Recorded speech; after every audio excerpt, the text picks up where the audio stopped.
मित्रों नमस्कार। भारत माता की जय, वंदे मातरम, जय श्री राम, हर हर महादेव। मित्रों कैसे हैं आप सभी लोग। आज होली का पर्व है और मैं आप सभी लोगों को होली की बहुत बहुत शुभकामनाएं देता हूं। होली का ये पर्व आप सभी के जीवन में खुशियों के ढेर सारे रंग भर दे, यही मेरी आपसे शुभकामनाएं। तो मित्रों आज हम एक बहुत ही महत्वपूर्ण विषय पर आपसे बात करना चाहते हैं और ये विषय है अरविंद केजरीवाल का।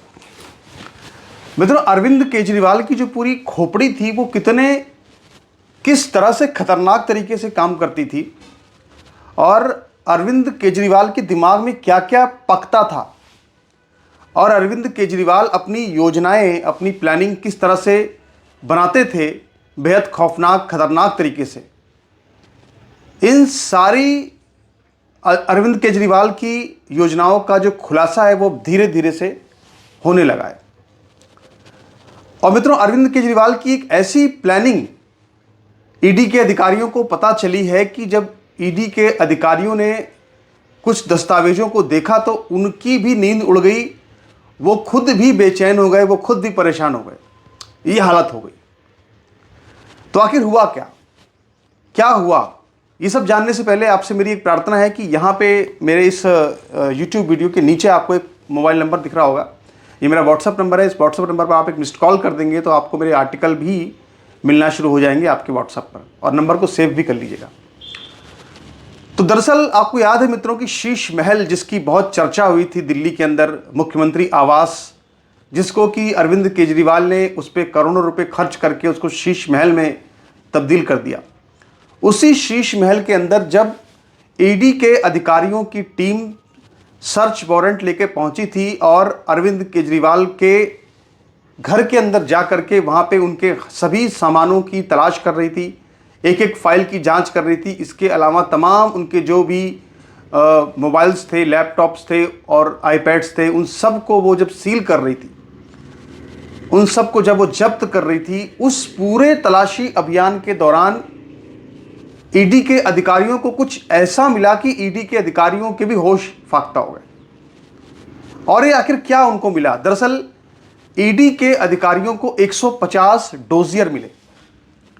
मित्रों डोजियर का मतलब होता है फाइल, और आम तौर पे आपने डोजियर शब्द का उस समय सुना होगा जब अक्सर 26/11 का हमला हुआ था और भारत और पाकिस्तान के बीच में बातचीत होती थी और भारत रोज पाकिस्तान को नए नए डोजियर सौंपता था कि देखो ये शिकायत, डोजियर मतलब शिकायत पत्र, कि ये शिकायतों का पूरा कच्चा चिट्ठा है, दस्तावेज हैं, इनमें से हमने हाफिज सईद के खिलाफ सबूत दिए, इन सबूतों के आधार पर गिरफ्तारी करो। तो आप सोचिए कि ऐसे 150 डोजियर बना रखे थे अरविंद केजरीवाल ने, और इन सारे डोजियर्स में जो ईडी है, ईडी के लगभग 150 अधिकारियों का पूरा ब्यौरा था। यानी ईडी के 150 अधिकारी कहां जाते हैं, कहां रहते हैं, किन किन से मिलते हैं, किन किन लोगों से उनके रिलेशंस हैं, उनके कितने बच्चे हैं, कहां उनकी शादी हुई है, उनके बेटियों की शादी कहां हुई है, उनके बेटे क्या करते हैं, किस स्कूल में पढ़ते हैं, मतलब एक एक उनके बारे में सेंसिटिव इंफॉर्मेशंस उस सारी फाइल्स में मौजूद थी। यहां तक कि ये जानकारी भी मौजूद थी कि आखिर ये जो ईडी के अधिकारी हैं ये कौन सा केस, कौन सा अधिकारी कौन सा केस लड़ रहा है। जबकि ये जानकारी इतनी ज़्यादा सेंसिटिव होती है कि इसको कभी भी मीडिया में लीक नहीं किया जाता कि आखिर ईडी के किस अधिकारी के पास कौन सा केस है। ये इतनी खतरनाक खुफिया जानकारियां हैं। लेकिन अरविंद केजरीवाल के पास 150 फाइल्स में, 150 डोजियर्स में एक एक ईडी के अधिकारी का पूरा विस्तृत वर्णन लिखा हुआ था। और जब ईडी के अधिकारियों ने पूरे उनके घर को सर्च किया तो उनको बहुत सारी चीज़ों को देख के कभी हैरानी नहीं हुई, क्योंकि वो अक्सर जब सर्च करते हैं तो किसी का मोबाइल जब्त करते हैं, कभी लैपटॉप पकड़ते हैं, लेकिन जब उनको ये दस्तावेज मिले तो उनके पैरों तले जमीन खिसक गई। मतलब आप सोचिए कि ऐसे डोजियर्स, ऐसी कागज जिनके बारे में जब उन्होंने देखा करी तो मेरे बारे में सब कुछ इसको पता है, तो आप समझ लीजिए कि ईडी के अधिकारियों के होश उड़ गए, उनके होश फाख्ता हो गए, और वहां पे उनको समझ भी नहीं आया कि अब वो करें क्या। कुछ देर तो ईडी के अधिकारी वहां पे चुपचाप बैठ गए कि आखिर भाई ये किस तरह का आदमी है, मतलब हम इसकी जांच करने के लिए आए हैं और इसने हमारी पूरे विवरण तैयार कर रखा है।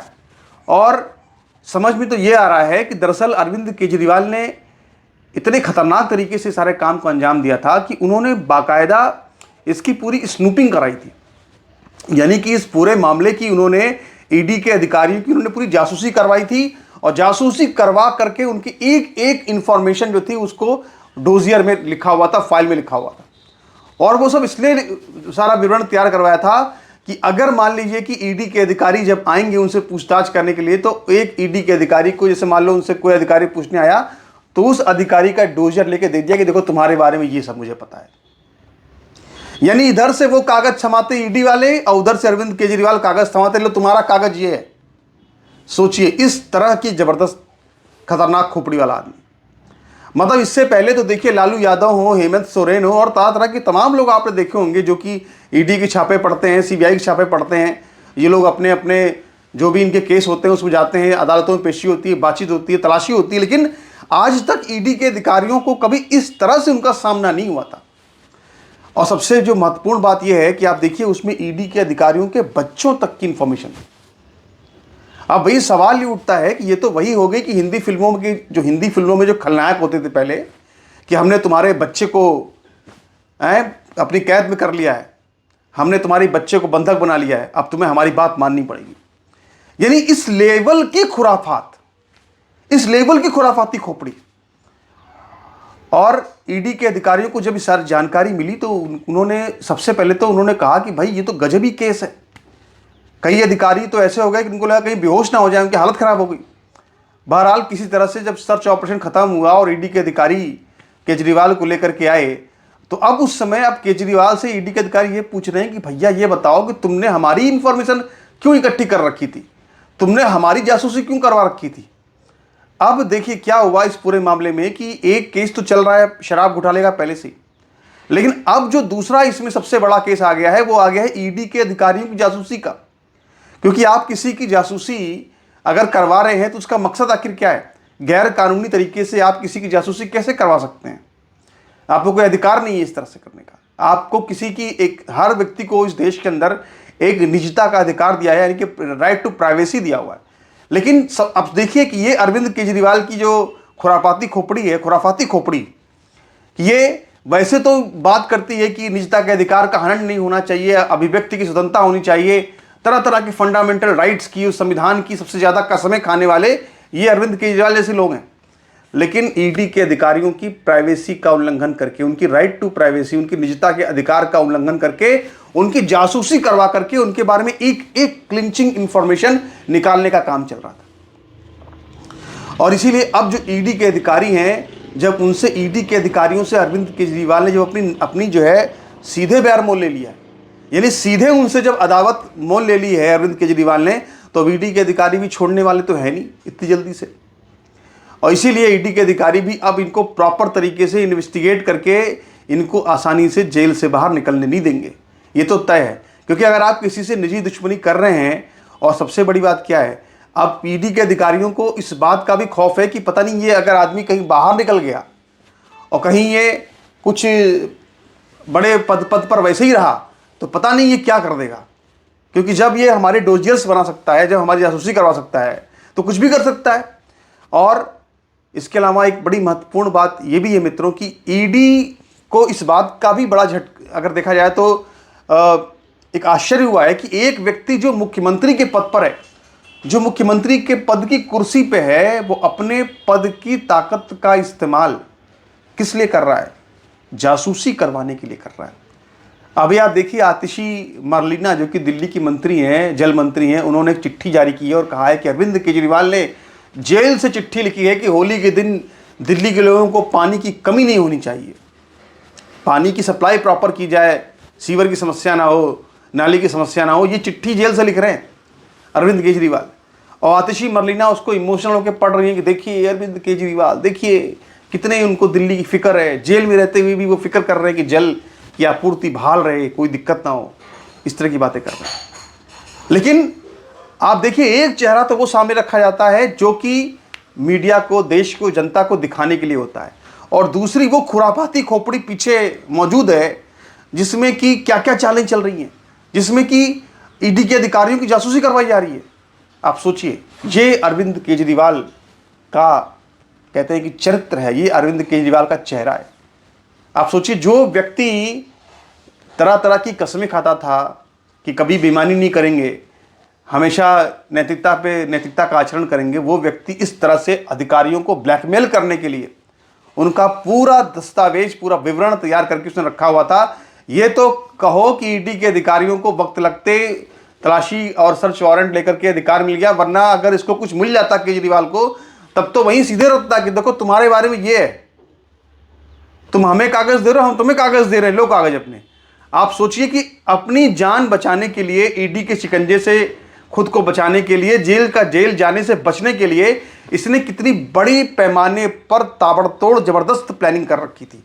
और सबसे बड़ी बात यह है कि जब तुमने ईडी के अधिकारियों की जासूसी करवाई है तो इस जासूसों को पैसा भी दिया होगा, और कोई भी जासूस ये सब काम सस्ते में तो करता नहीं है, इसके लिए तो मोटा पैसा लगता है, लाखों करोड़ रुपए खर्च होते हैं। तो भैया सवाल ये उठता है कि आखिर तुमने दिल्ली की ये जो जनता है, तुम इसके नाम पे मुख्यमंत्री बन गए, तो तुमने कौन सा पैसा दिया उनको जासूसों को? और ये पैसा आया कहाँ से? ये करोड़ों रुपए आए कहाँ से? ये भी तो बड़ा सवाल है। तो अब ये जो पूरा मामला है, ये मामला ईडी के अधिकारियों और केजरीवाल के बीच निजी अदावत जैसा बन गया है। और इसीलिए मैं कह रहा हूँ कि अब इस मामले में अरविंद केजरीवाल की जमानत होना अत्यंत ही दुष्कर है, और कम से कम उसको 8-10 साल तो अब जेल में रहना पड़ेगा। और तब तक जब वो जेल से बाहर निकलेंगे तब तक उनकी जो राजनीति का जोश है वो पूरा का पूरा ठंडा होना तय है। और इसके अलावा जो उनका चरित्र दुनिया के सामने, देश के सामने आ गया है, तो अब वो लालू यादव पार्ट 2 से ज़्यादा और कुछ नहीं है। बाकी राबड़ी देवी को तो आपने देख ही लिया, अभी मुख्यमंत्री की कुर्सी बैठे दिल्ली की। से आपको होली की बहुत बहुत शुभकामनाएं, और वीडियो को लाइक कीजिएगा, वीडियो को शेयर जरूर कीजिएगा। नमस्कार, भारत माता की जय, वंदे मातरम, जय श्री राम, हर हर महादेव, धन्यवाद।